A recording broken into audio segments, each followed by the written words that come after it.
Paul George got 11 points. Kawhi Leonard got a quiet 21 points. I thought y'all were the cornerstones of the franchise. I mean, what the hell is going on? And this is ridiculous. I'm looking at Steve Ballmer. You look at Lawrence Frank. You look at Ty Lue. You look at their organizational structure. You don't have a problem with them. You know what the problem is? And I'm pointing the finger directly at Kawhi. Less of Paul George because I understand injuries have played a role, even though Kawhi to some degree is never fully healthy. But I'm talking about being that quiet dude, just show up, you play basketball, but you don't galvanize, you don't lead. And what happened yesterday? We saw errant passes and all of this stuff. You know what that's about, Kendrick Perkins? It's about a lack of chemistry.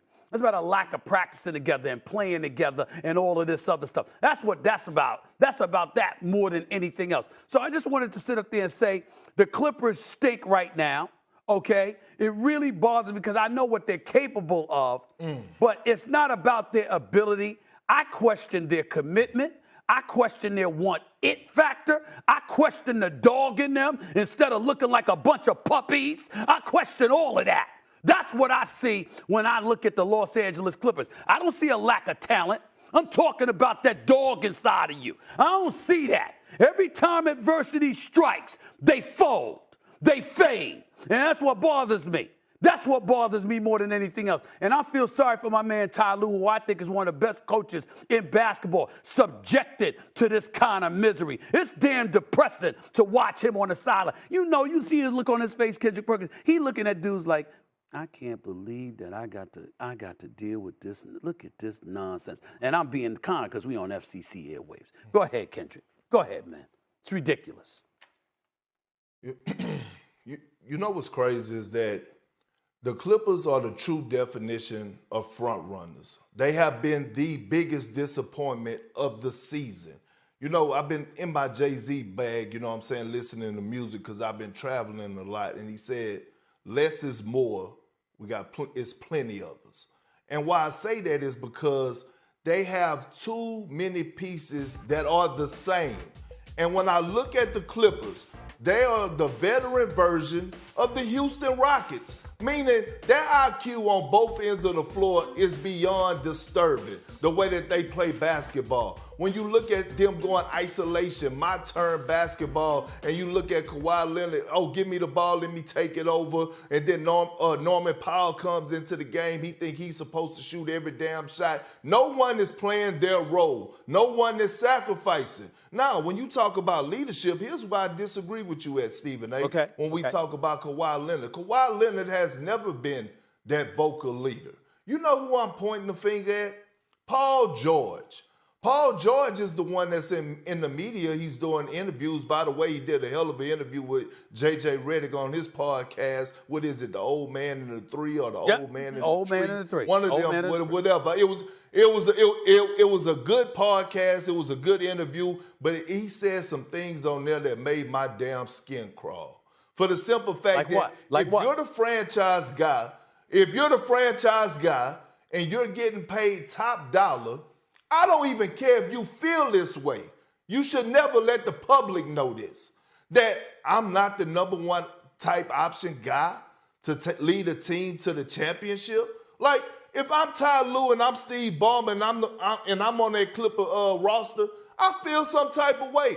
You know why? Because I played with 11 Hall of Famers. And even though I was on the team with Ray Allen, Paul Pierce, and KG, and we knew who we was going to when things got close. We was going to Paul, but neither one of those guys ever felt like they wasn't that dude.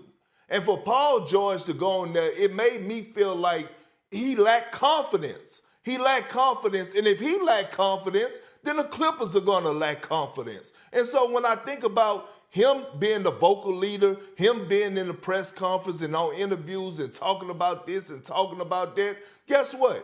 He also played a major part in them signing Russell Westbrook.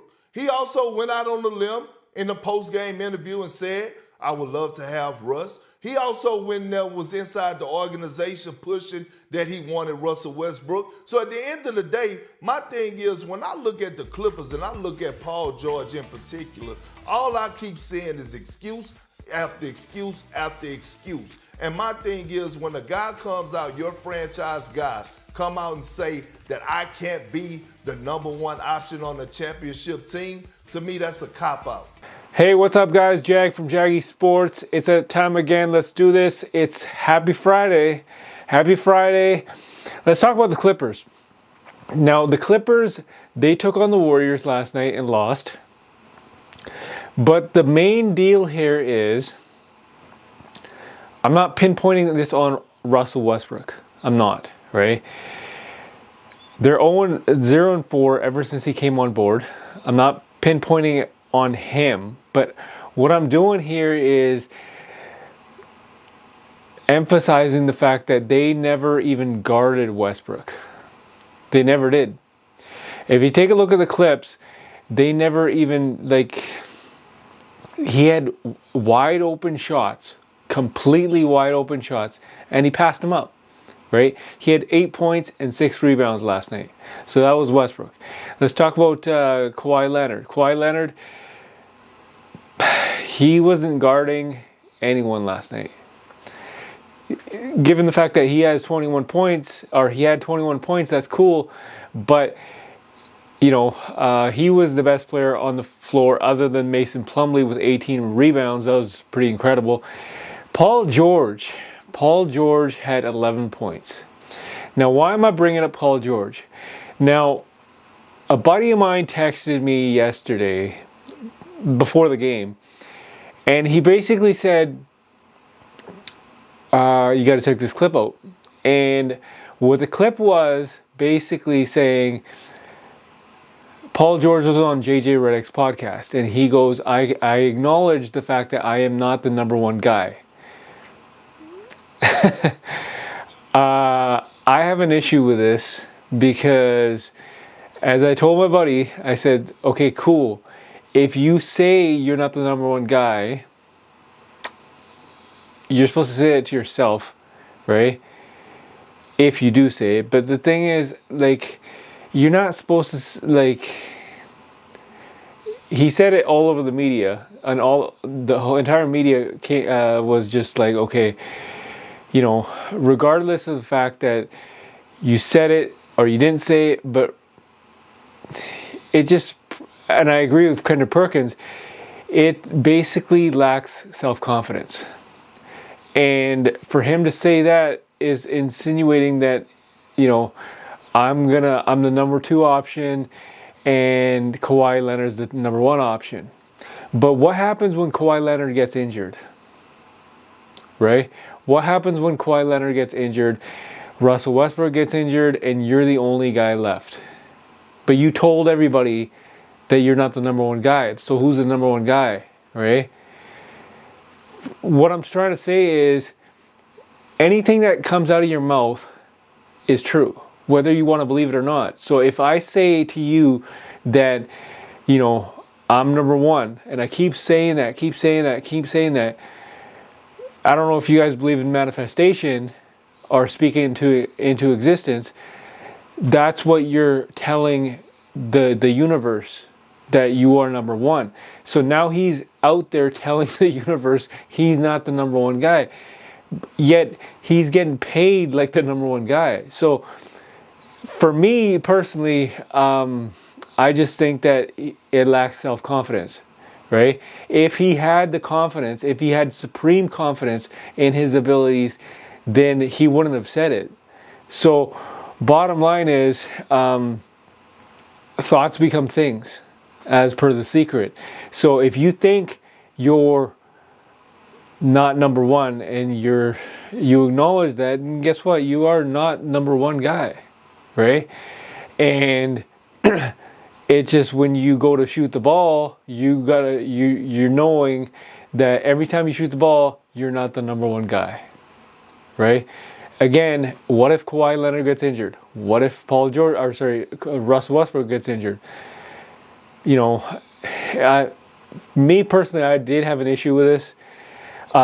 It's cool to acknowledge how far your abilities and skills go, but to say that you're not the number one guy.